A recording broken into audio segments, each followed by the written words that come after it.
Yo guys, Spider here and wanted to give you a rundown of Microsoft's press conference or conference at E3. Just finished watching it, was tweeting about it live, and there are a bunch of things that they announced. A lot of things that don't really interest me. I may not talk about everything, but I will try and talk about the things that may matter to most of you guys who generally follow me in the channel and subscribe. Live Halo 4 gameplay started off the session, and it's looking pretty good. And Master Chief is back, and it looks like we've got some new enemies, and it looks like they've almost taken some elements of from horror games and built in it. That's at least what it seemed to me. I mean, I played through Reach. I'm not, I don't go back to the original Halo. I go back to Reach and a little bit before that, but we didn't really have that in Reach. And 343 Studios looks like they're taking it in a bit of a different direction, which is probably a refreshing thing, as long as they don't mess with the core things that really makes Halo great. It was a single player part. Was kind of looking forward to seeing more about the multiplayer and even the extension to the single player, the sort of co-op stuff. But we didn't see a lot of that. But it did look pretty good. Definitely. There's a new Splinter Cell Blacklist that they showed as well. I think that was the second game they showed, and that's looking pretty good. I mean, the fluid killing action in that game looks really, really good. They sort of focused, at least initially on the first few presentations, they focus a lot on Connect voice commands. And that, as long as we don't need that to have a full experience with a game, because I'm not going to go out and buy Connect. I'm going to tell you that right now. I don't freaking need Connect. And if you need Connect to perform voice commands with these games, again, if it doesn't impact the gameplay when I don't have Connect, then that's fine. I mean, it can be an additional feature you have. That's great. And it works well with some of the other games that they presented, like FIFA 13, as well as Madden NFL. And it works well with those games, but I'm not really interested in it. So they did focus on that a little bit. Gears of War Judgment will be released in 2013. It's actually a 14 years, or occurs 14 years before Gears of War, the original Gears of War, so it's a prequel. They just showed a brief trailer. Nothing too major with that. I'm not sure how many of you guys out there actually still play Gears of War 3. I don't know. I mean, I played some of the campaign. I didn't really get into it, and same with the multiplayer. But I don't hear a whole lot about it. But the Judgment, this game, from the, I don't know how long it was, like 20, 30 seconds or whatever that they showed. It looked pretty decent. Then they talked about, so Microsoft talked about bringing, NHL, NBA, music. I mean, everybody's obviously positioning themselves to be the console of choice and the platform for your entire household. And it's no different with Xbox. And the thing is, I mean, yeah, it's great. You're bringing all this TV content that I usually watch on my satellite and go in order via my satellite. You're bringing it to the console. But again, this is all third-party stuff that any console can bring. So I don't know. I mean, there's some advantages, I guess. The next thing was this Nike Plus Connect training. But I'm going to tell you, Nike Plus Connect has nothing on Tony Horde from P90X. I'll tell you that. But it another interesting use of Kinect for exercising, basically, and maybe advancing, sort of connecting you with other people who are using that product and exercising as well. There are some maybe advantages for you health aficionados. Not sure.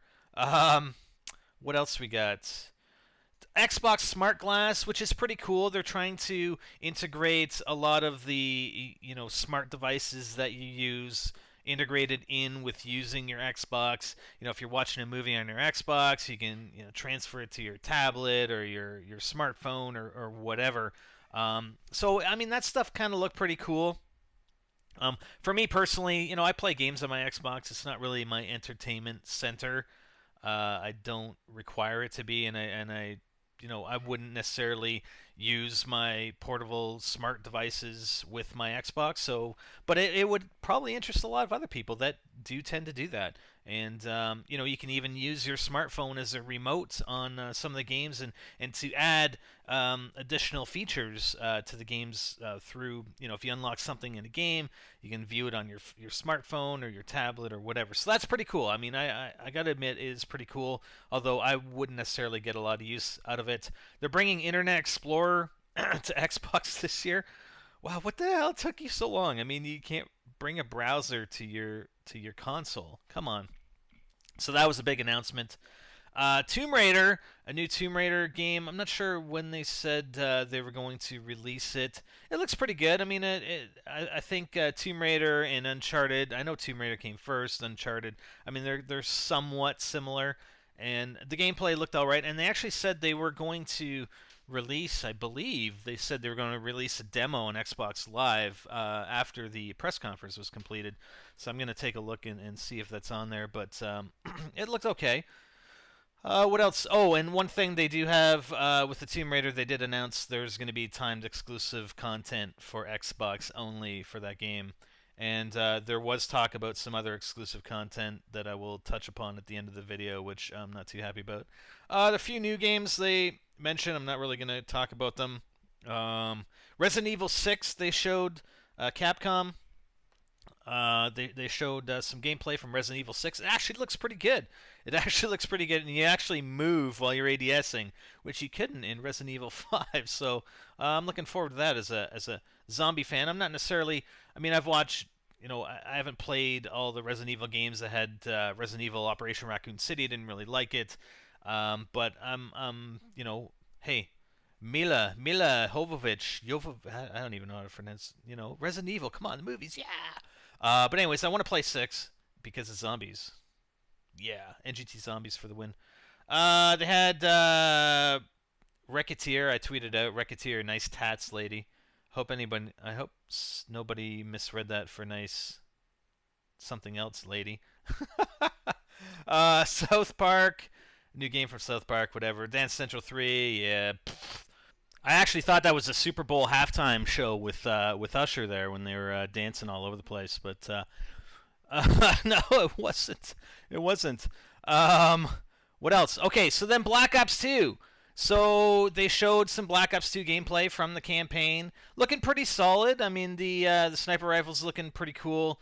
This one gun they were using, man, there's not a lot of recoil on it, but I think it was Mark Lamia that was playing. He didn't look like he was playing very well. But one thing that I'm going to say that they did announce live at the presentation was that Black Ops 2 DLC content will be once again, timed exclusive on Xbox. So we all know, or a lot of us know, that they only had the deal up until this year at some point. Apparently, or obviously, and I don't think it was a slip up in him saying this, but that deal looks like it's been extended, and Xbox will get timed exclusivity. So it's looking like the whole combining that with the Elite, Premium Elite, it looks like we're going to have the same clusterfuck of DLC for Black Ops 2 that we do have currently for Modern Warfare 3. Unfortunately. But you know what? Take it with I don't know. Take it with a grain of salt, whatever. Who knows what it's going to end up being, but it looks like it's going to be the exact same thing that we have now with Call of Duty titles, Modern Warfare 3 and now Black Ops 2. A little bit disappointing. That was about it. I mean, everything's. It looks like we're all relying on these long-running IPs. Nothing really new, like aside from like Nike Plus Connect. I mean, come on, whatever. But we haven't seen. It's all. What is it? The next iteration in Call of Duty, the next iteration in Halo, the next iteration in Gears, the next iteration in Tomb Raider. Nothing really new being brought to the table here. But otherwise, hey, just bringing it to you. And that was the Microsoft press conference or whatever presentation. And what do you guys think? That's it. I'm Spiderbot, and I'm out. Hey guys, be sure to go check out the content over on NGT Zombies. We always have custom zombie maps going on. Right now, we've got a couple of cool maps. One is, what? Custom zombies in Minecraft or Minecraft in custom zombies? What the hell's going on? That's on the left-hand side. Click on the video or the link in the description to check it out. And on the right-hand side, we're actually, Hyper and I are looking at a beta version of a map with some Wolfenstein textures. Brings back some memories, man. I played Wolfenstein a fair bit. Wolfenstein, Doom, pretty cool. And we have some new content coming up on NGT Zombies. Oh my god, I can't believe I went down. What the hell? We have some new content coming up on NGT Zombies very soon, including The Walking Dead Episode 2, which hopefully should be released in the next couple weeks, as well as on June 12th, Lollipop Chainsaw is coming to NGT Zombies. What the dick? Stay tuned, guys. Check them out. Click, click, click, click, clickety click. I'm out.